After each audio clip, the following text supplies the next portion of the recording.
Predstavte si, že celý čas, celý deň vám bežia rôzne myšlienky v hlave. Ja to nazývam, že zvukové myšlienky. Ako keby nad niečím premýšľate a je to taký hlas v hlave, s ktorým sa rozprávate. A predstavte si zrazu, že zmizne, že tam nie je. Čo všetko sa zmení? A zmenilo sa veľmi veľa vecí. Jednak to je výsledok zhruba 15 rokov meditácií a v tomto stave som zhruba posledných 5 rokov.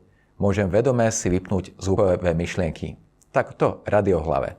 A je to veľmi zvláštna vec. A aké to je? Najlepšie si to prirovnať, ako keby máte počítač. Vaša hlava je počítač.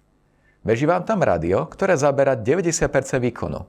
A zrazu to rádio viete vypnúť a zrazu máte výkonný počítač. A teraz, čo do neho spustíte? Čo do neho nové nahráte? Konečne máte priestor niečo nové urobiť.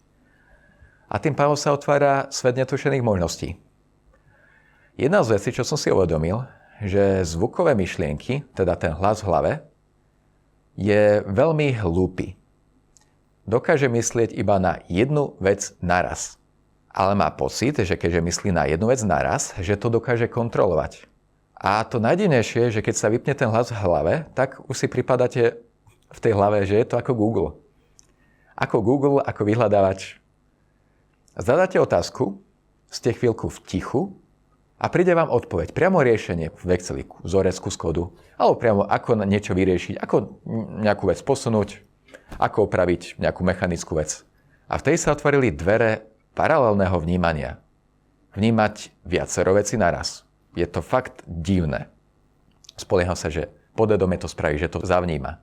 Ale aj otvorili sa možnosti, ako lepšie precítiť svoje telo, ako lepšie trénovať, rýchlejšie sa učiť a aj obrovské veľa energie. A to je úplne iný svet. Tu bola ťažká otázka, že ako toto sa dokážu naučiť iní ľudia. No, mne to trvalo 10 rokov. Myslím si, že by som vedel dať návody ako inak, aby boli dobrovoľníci, ktorí by sa to chceli naučiť a boli by fakt lojálni. Pretože ja úplne neviem, ako som sa k tomu dostal. To bolo 10 rokov skúšania. Ale viem dať spätnú väzbu iným ľuďom, ktorí chcú dosiahnuť to isté.